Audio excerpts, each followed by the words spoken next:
Eh bien bonjour à tous, aujourd'hui on se retrouve pour la vidéo sortie manga décembre 2020 plus les concours, les résultats et l'annonce bien évidemment comme d'habitude en fin de vidéo. On commence tout de suite avec le top 5 des mangas que je recommanderais pour cette sortie tout simplement de manga décembre 2020 avec en commencement Rendez-vous au crépuscule, qui est un manga qui m'avait plutôt déçu, hein, pour pas vous mentir tout simplement, au tome 1, mais qui se finit en 2 tomes. Alors, je n'attends pas vraiment grand chose de ce manga là, si ce n'est que peut-être un petit truc qui va faire changer mon avis sur ce tome 2, qui va me faire découvrir quelque chose de peut-être original, quelque chose de bien meilleur que ce que je pense déjà arriver, mais sans trop de surprises. Si ça aurait été terminé en 5 tomes ou plus, j'aurais très certainement arrêté. Mais vu que ça se finit en 2 tomes, je me dis pourquoi pas. Je laisse une petite chance.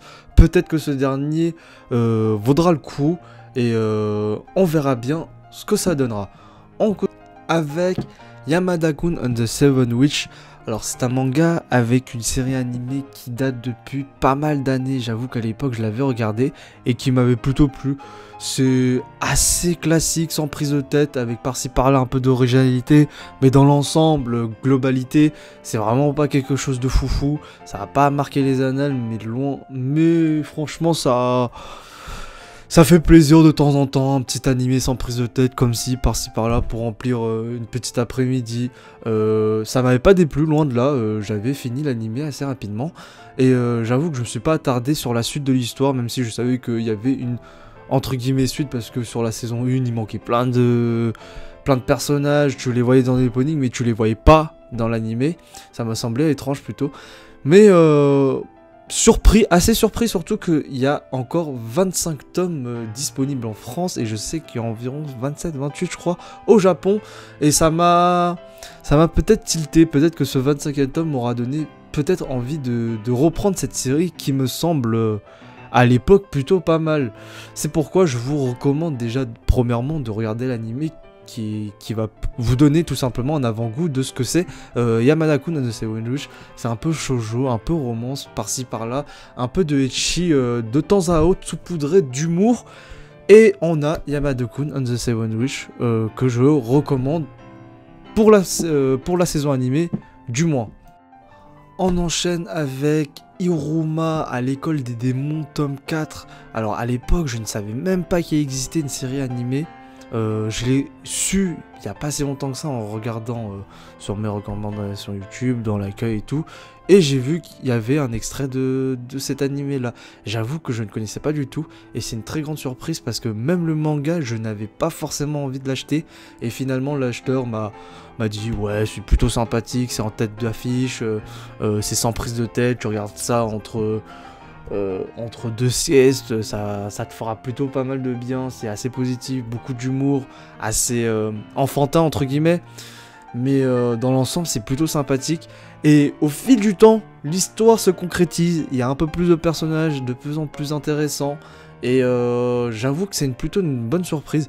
Ça tend vers le bon, même si je sens que niveau scénaristique, même si ça, comment dire, même si c'est de mieux en mieux, on est loin d'un Attaque des Titans ou d'un Berserk, hein, loin de là. Si tu devais comparer les deux, Attaque des Titans c'est le dieu ultime, et en termes de scénario bien sûr, et Iruma l'école des démons c'est du pipicha à côté, c'est absolument rien. C'est juste que ça tend vers un truc plus ou moins bon, et je l'espère que ça continue, c'est pourquoi je veux le recommander encore une fois. Et certes il y a pas mal de suites, j'avoue que dans cette saison, enfin dans de ce mois-ci, ce mois de décembre 2020, il n'y a pas beaucoup de mangas qui m'aura attiré, qui m'aura donné envie d'acheter le tome 1, de découvrir une nouvelle œuvre. Donc c'est pour ça qu'il y a pas mal de tomes déjà connus, de séries déjà assez connues, et que je recommande plus ou moins pour les nouveaux, hein. C'est surtout une vidéo pour les nouveaux. Et je l'espère vous fera fortement plaisir. On enchaîne avec un peu d'humour, même beaucoup d'humour, parfois beauf, mais c'est quand même un humour qui est assez réceptif pour la plupart des gens, qui est tout simplement Prison School. C'est un anime assez hardcore pour certains, mais d'autres très très humoristique. Si vous connaissez Grand Blue, en termes d'humour, c'est à peu près la même chose. C'est vraiment axé rigolade et rien d'autre. Niveau scénario, un speech assez classique. Il y a des nouveaux élèves masculins qui viennent d'arriver dans une école qui était complètement féminine depuis je sais pas combien d'années. C'est les seuls mecs. Et vous voyez plus ou moins le synopsis, ça s'arrête là. C'est vraiment gag sur gag, c'est pour vous faire rigoler. C'est pas pour tout le monde, je pense, c'est un public assez averti. Parce que par moments, il y a pas mal de blagues assez obscènes. Et plutôt beauf, je pense que la jante masculine préférera ce genre de blague que la jante féminine. Mais c'est quand même à tester pour certains. Si vous aimez l'humour trash, Prison School, c'est très bien pour vous. Là, le tome 26, excusez-moi, vient de sortir. On est surtout très proche de la fin, ce qui est une chose assez correcte, parce que j'avoue que ça tendait vers... ça s'étirait vers la fin, quoi. J'avoue que j'attends la fin avec impatience de Prison School. J'espère que cette fin sera ok quand même. Enfin, on va parler d'un tout autre univers qui est beaucoup moins drôle, celle de 20th Century Boy, qui est une nouvelle découverte, je dirais, parce qu'à l'époque je l'avais déjà regardé, mais j'avais pas toutes les subtilités de ce manga qui en propose beaucoup. Et c'est un peu l'enquête policière, l'enquête mystère, un peu plus réaliste que d'autres, beaucoup plus axé sur un truc énigmatique, du mystère, un personnage plus intriguant que jamais, tout autour de cet univers-là, plein de mystères que j'ai envie de découvrir, que j'ai envie de redécouvrir en quelque sorte, avec ce tome 4 qui sortira en perfecte édition, bien évidemment, avec une tête d'affiche, enfin une première de couverture assez cool, qui change pas des autres tomes perfects, mais qui donne un ressenti un peu de ce qui va se passer dans ce tome 4. Voilà, la vidéo se finit sur ce top 5 des sorties manga du mois de décembre 2020. J'espère que la vidéo vous aura plu.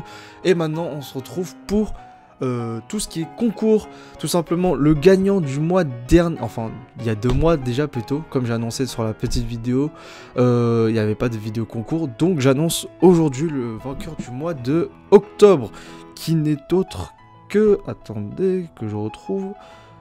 Uvugo. Je vais t'envoyer un message sur ton commentaire qui est déjà de base. Et si tu vois cette vidéo et que tu arrives jusqu'à la fin de cette vidéo, n'hésite pas à me contacter sur Twitter. C'est le seul moyen pour qu'on ait d'échanger, pour que je puisse avoir ton adresse et que je t'envoie le manga que tu veux de ce mois-ci. Voilà pour le gagnant du mois d'octobre. Et maintenant, pour les nouveaux qui ne connaissent pas la série de vidéos, ce sera comme ça, tous les mois, si je peux, bien évidemment. C'est très simple, ça va être un concours qui vous permettra de gagner un manga de votre choix qui sortira ce mois-ci. On est en mois de décembre, j'ai fait une petite liste, c'est mon petit top 5 on va dire, des recommandations que je vous propose. Bien évidemment, vous n'êtes pas obligé de choisir l'un des 5 mangas ci-dessous, vous pouvez très bien choisir un autre tome qui sortira, une nouvelle série. Tant que c'est un tome, vous pouvez le gagner. Tout simplement, comment participer? Il vous suffit de vous abonner, de lâcher un like, de lâcher un petit commentaire, si possible de me suivre sur Twitter. Dans tous les cas, si vous êtes gagnant, ce sera sur Twitter que ça se passera, tout ce qui est administratif, coordonnées, tout ça. Et tout simplement, j'espère que la vidéo vous aura plu. Prochaine vidéo, ce sera le mardi. Si je m'en souviens bien, oui, j'aurais bien programmé pour mardi. Je vais essayer de tenir le rythme de 2 vidéos par semaine, c'est-à-dire le mardi une vidéo, le vendredi une autre. Vendredi, ce sera plus axé autour du manga, c'est-à-dire tout ce qui est étagère, news, peut-être bien comment avoir des mangas, des astuces, des conseils, comment augmenter votre mangatech, comment la ranger, comment mettre en valeur votre mangatech, tout ça. Et mardi sera plus un peu mes reviews, mes ressentis de certains mangas que j'aurais lus, de webtoon, un peu de plus subjectif on va dire. Ça sortira tous les mardis et vendredis, environ à 18h, 19h, dans ces eaux-là. Soyez attentifs, soyez branchés. Et mettez toujours la cloche bien évidemment. Sur ce, je vous dis à très bientôt pour de nouvelles vidéos.